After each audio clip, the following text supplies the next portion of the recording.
दसऱ्या दिवशी सोने घ्या सोन्यासारखं राहा असं म्हणतात, पण मग सोन्याऐवजी आपट्याचं पान का बरं दिलं जात असेल? तर पुराणानुसार असं म्हणलं जातं, कौस्य नावाचा मुलगा ऋषी वर्तंतूकडून वेद शिकायचा. त्याला गुरुदक्षिणा द्यायची होती, पण गुरुनी माझ्यासाठी काहीही नको असं सांगितलं. मात्र कौस्याच्या आग्रहामुळे त्यांनी सहज 14 कोटी सुवर्ण मुद्रा आणून दे असं आव्हान दिलं. तेव्हा कौस मोठ्या श्रद्धेने आपल्या दयाळू राजा रघुराजाकडे गेला. पण तेव्हा रघुराजाकडेही तितके पैसे नव्हते. पण प्रत्येक संकटात प्रजेच्या मत्तीला धावून जाणाऱ्या या राजाने कौस्याची मागणी पूर्ण करण्यासाठी साक्षात कुबेर देवांकडे मदत मागितली.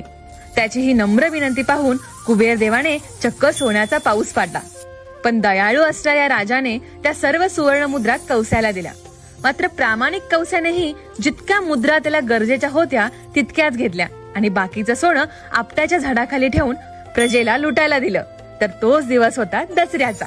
आणि तेव्हापासूनच दसऱ्याला आपट्याचं पान सोन्यासारखं मानून एकमेकांना आदराने देण्याची परंपरा सुरू झाली. आजही बऱ्याच ठिकाणी मंदिरात आपट्याच्या झाडाची फांदी ठेवून सोने लुटण्याची प्रथा केली जाते. तर आम्ही तुमच्यापर्यंत आपट्याचं पान तर नाही पोहोचू शकत, त्यामुळे आपल्या संस्कृतीचं खरं सोनं तुमच्यापर्यंत पोहोचवण्याचा प्रयत्न करत आहोत. तो फॉलो करा वेडिंगरला आणि शेअर करा ही रील. Download ShareChat.